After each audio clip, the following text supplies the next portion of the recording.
Bulan pertama pencairan dana gampung di Kota Banda Aceh telah terrealisasi sebesar 38,5 miliar rupiah atau 94,4% untuk 80 gampung dari 85 gampung yang ada di Kota Banda Aceh.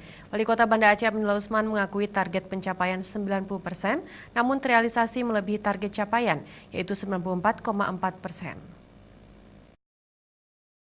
Hingga triwulan pertama di bulan Mei 2019, dana gampung untuk gampung di Kota Banda Aceh telah cair sebesar 38,5 miliar rupiah untuk 85 gampung di Kota Gemilang yang menerima bantuan dana gampung dari dana APBN dan APBK Kota Banda Aceh.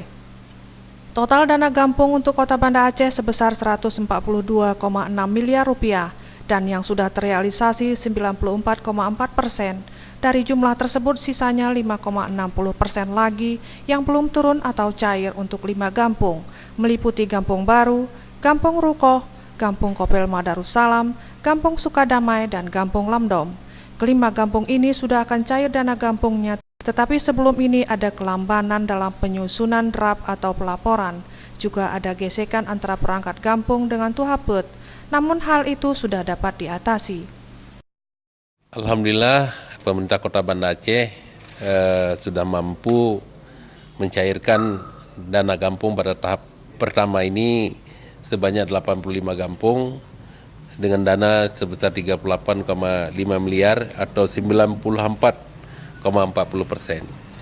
Jumlah ini menunjukkan angka yang sangat luar biasa karena saya targetkan 90, tapi ini bisa mencapai 94,4.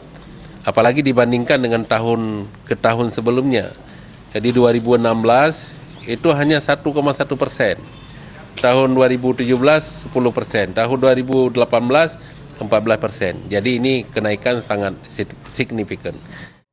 Ditambahkan Wali Kota Banda Aceh didampingi Kepala DPMG Kota Banda Aceh Dwi Sahputra, dibandingkan tahun-tahun sebelumnya tahun 2019 merupakan capaian yang paling bagus, di mana hal ini merupakan kerja keras dari pemerintah Kota Banda Aceh bersama Dinas Pemberdayaan Masyarakat Gampung DPMG Kota Banda Aceh, para camat yang terus mendampingi gampung-gampung dalam mengelola dana gampung tersebut.